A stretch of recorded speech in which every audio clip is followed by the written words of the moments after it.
Maintaining security, privacy, and anonymity can be a complex thing. In order to achieve good security, good privacy, and to be anonymous, you must understand detail. So the course goes in depth. It is both broad and in depth. Any course that just touches on the surface of security will leave gaps, and any gap makes you vulnerable. So any course that attempts to help protect you online has to have some depth and breadth to it, or it would fail to teach you enough so you can protect yourself online. But just because the topic is in depth and complex doesn't mean it's not possible to learn. If you find the topic interesting, then that's all you'll need. I recommend making notes, read around the topics we cover, and feel free to ask questions when you have them. I provide lots of external references to websites, reports, news articles, Wikipedia, and so on. It's not necessary to read them all. These are just for further reading if you want to go further into the topic. I also recommend setting up a test environment in order to practice what you learn, and I'll teach you how to set up a test environment later on in the course. One of the best ways to learn is to learn to teach someone else. If you have in your mind that you need to teach what you are learning to someone else after, or actually do teach someone else, that will really help you retain what you learn.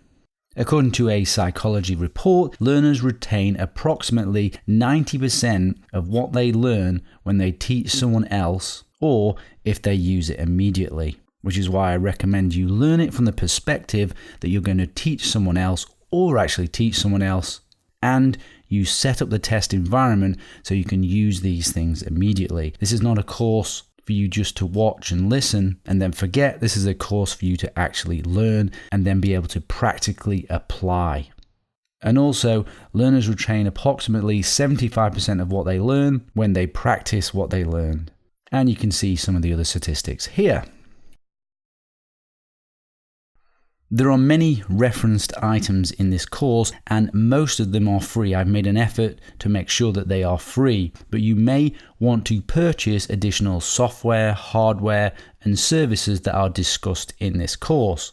An example could be you want to buy a VPN, or you want an email service, or you want to buy a hardware router, or you want to pay for a virtual machine, and so on. Although it's absolutely not necessary to buy anything to understand this course, I'm just letting you know that you may wish to make additional purchases after you learn certain topics, and I have no affiliation with any of the products that are discussed in this course. They are only what I recommend or what are required to know about in order to understand the topic. I cover different operating systems on the course, and it may be you never have any intention to use a particular operating system that I'm talking about. When I am talking about a particular operating system, I make it clear most often in the title, so you can potentially miss those videos if you wish. Like, for example, Windows 10. You may never have any intention to use that, so therefore there may be no point in watching a video that teaches you how to change the privacy settings. So as I said, you might choose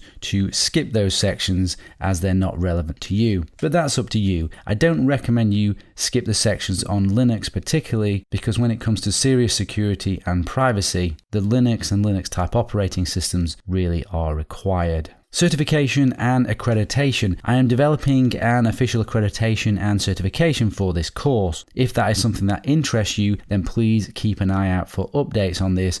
Contact me to register your interest here. And some final advice. Take affirmative action. Knowledge is no good if it's not applied.